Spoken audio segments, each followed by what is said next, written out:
Mónica Botero nació en 1964 en el barrio montevideano de Jacinto Vera, donde se crió junto a un hermano un año y medio menor. Mis padres son el típico producto del Uruguay de cierta época. Mi papá es médico, era médico, y sus padres, hijo de un obrero del Frigorífico Nacional en el Cerro y de una costurera de la fábrica de Martínez Reina. Los típicos, ¿no?, que dijeron lo que tenemos para dejarle a él es la educación, y lucharon mucho para que mi papá pudiera recibirse.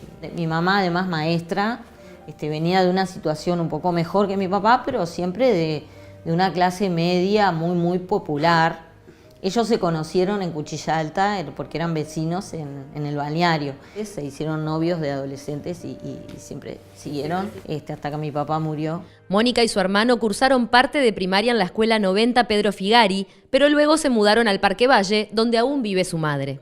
Maravilloso porque estábamos en la escuela del estadio, hacíamos gimnasia en la cancha, estar en clase los días de partido, era espectacular, y era muy conversadora, la típica charlatana que sí, no era la mejor de la clase ni la número uno, pero tenía buenas notas.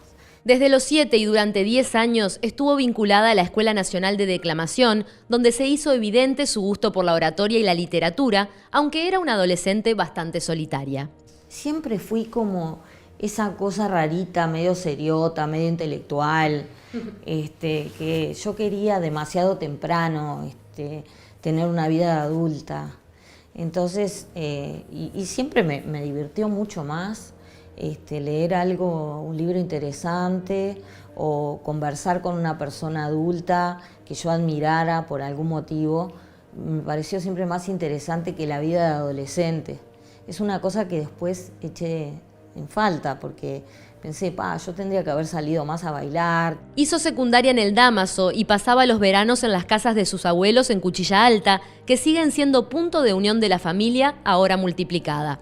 El fútbol ocupó siempre un lugar importante en su vida, ya que su padre estaba muy vinculado a Liverpool y su abuelo había sido golero de Nacional. Le gustaba tanto que a los 13 años decidió que quería ser periodista deportiva y luego ganó un concurso en la revista El Gráfico de Buenos Aires. Yo desde chiquita decía que quería ser periodista. Siempre tuve una inclinación muy particular por la escritura. En realidad, lo mío vino siempre de la escritura. Siempre supe que en mi vida lo central y mi gran pasión iba a ser escribir. Desde muy jovencita buscó con ahínco ingresar al mundo laboral y lo logró en el diario El Día, en la página de deportes.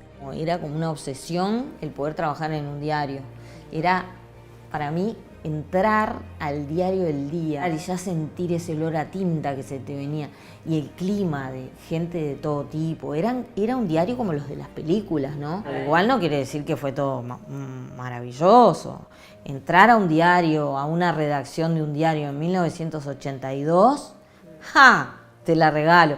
Y a deporte más. Además era una época del país que estaba muy en ebullición, ¿no? Y eran emociones fuertes todos los días. Entre los periodistas de aquella época había gran simpatía por la izquierda y el Frente Amplio, en un momento donde todo estaba muy politizado. Más salíamos de la dictadura, habíamos sido adolescentes en dictadura. Y además, como mi familia, que eran del Frente, por lo menos mis padres, te llevaba un poco, y sí, vos decís, no influía. Influía, sí. Lo que pasa es que en aquel momento el periodismo como profesional, independiente, era una cosa rara.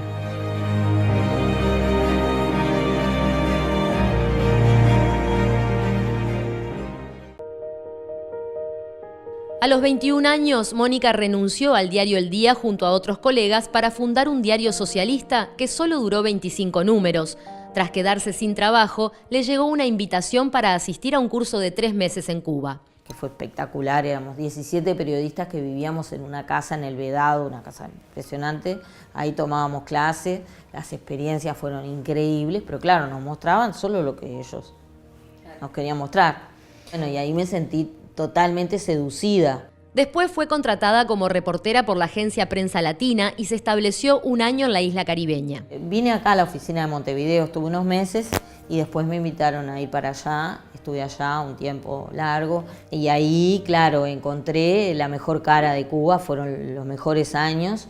Yo creo que porque estaba volviendo la democracia en América Latina y entonces evidentemente la Unión Soviética mandó mucha plata para que Cuba retomara los vínculos con las izquierdas. Durante los siguientes 3 años fue corresponsal para Prensa Latina desde diferentes países de la región y cubrió las revoluciones centroamericanas, siempre yendo y viniendo, haciendo realidad su sueño de una vida intrépida dedicada al periodismo, rodeada de intelectuales, políticos y figuras de la cultura. Conocí a Ernesto, conocí a Hugo Alfaro, por supuesto que a Eduardo Galeano, a Benedetti. ¿Qué te parece un viernes de noche entre ir a cenar con Galeano y esa barra? Galeano. O ir a bailar con mis amigas. 100 veces. ¿Entendés? Claro. Yo qué sé, y además era Galeano sumado con las visitas que venían del exterior. Su desencanto con la izquierda latinoamericana comenzó en Nicaragua, tras ser testigo de la degradación de unos oficiales del ejército sandinista. A mí me resultó tan chocante, no solamente lo que le hacían a estas personas, sino el tipo, lo que lo disfrutaba, el que estaba con nosotros, el comandante Borges, que era el prohombre de la revolución sandinista, con un habano, matándose de risa mientras miraba eso, como quien mira a Tony Jerry, ¿no? A mí me resultó tan violento lo que había visto, que algo ese día se me rompió. Y empecé a pensar en otras cosas que yo había visto y que te rompían los ojos. Había empezado a escribir para Brecha desde Cuba y empezó a sentir que el periodismo que hacía era parcial y que quería alejarse. Afortunadamente, Danilo Arbilla la convocó para trabajar en Búsqueda, un semanario de periodismo independiente. Ahí me sentí que llegué a un lugar al que pertenecía. Desde el primer momento dije, yo sentía que estaba construyendo algo con pares, con gente de mi edad. Y además lo que se me pidió desde el principio fue, abramos otros temas. La política partidaria, ya en el año 88-89, ya estaba aburriendo, por suerte, porque la democracia se estaba estabilizando. Por ese entonces desarrolló su faceta como escritora. Ahí empecé a escribir libros, un poco basada en las experiencias y en las andanzas que había tenido en los años como más épicos. Dedicada 100% al trabajo y con intensas experiencias laborales en su haber, pasaba los 30 y no le era nada fácil formar una pareja estable. Siempre me las arreglaba para tener historias de amor que no podía contar o que sabía que iban a tener un fin medio próximo, ¿no? Primero porque estaba acostumbrada a las emociones fuertes, ¿no? Por la vida que había tenido. Y segundo porque en el fondo, después cuando hice terapia, me di cuenta que en el fondo pienso que tenía necesidades afectivas no resueltas. Queda lindo decir que yo tenía pasión por el periodismo y que priorizaba eso. Mónica admite que la depresión tocó a su puerta.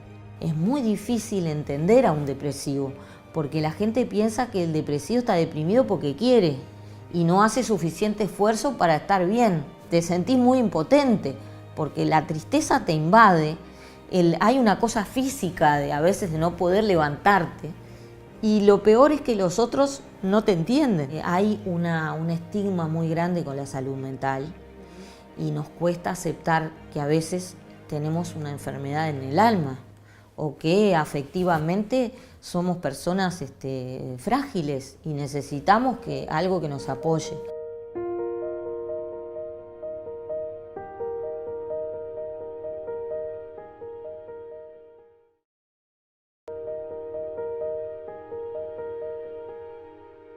Mónica logró superar la depresión con la psicoterapia y la escritura, que la ayudaron a destrabar bloqueos afectivos y a comprender mejor a los demás. Así fue como llegó el amor a sus 36 años. Cuando empecé a estar a gusto con la soledad, empecé a encontrar el placer en ir a mis clases de flamenco y no en ser la mejor en mi trabajo, a tener amigas que no eran las superídolas de nada, que eran gente común con la que disfrutaba. Ahí justamente conocí a Alberto Magnone. Y evidentemente cuando uno está bien y conoce y se engancha con alguien estando bien, lo que va a generar, bueno, se supone, a mí me pasó, generas un vínculo bien, no sé, que podés que se desliza, que puede transcurrir y además, sobre todo, empezás a aceptar al otro. Tenía 36 años, que para mi generación era tardísimo para conocer a alguien, ¿no? Conoció a Alberto en un bar cerca de su casa donde él tocaba los sábados y ella había ido con unas amigas actrices. Fue muy gracioso, pero lo primero que me dijo cuando le dijeron mi nombre fue: vos escribís en Búsqueda, ¿no? Yo decía, un artista que lea Búsqueda, no, en ese momento no era muy común. Y bueno, a partir de ahí, después no nos separamos más. Se fueron a vivir juntos a los pocos meses y se casaron un año después. Yo me quería casar, en realidad, siempre todos llevamos una Susanita ahí adentro. Ya hacía años que era feminista cuando lo conocí a él, pero a mí me daba ilusión el tema de casarme y él no tenía problema.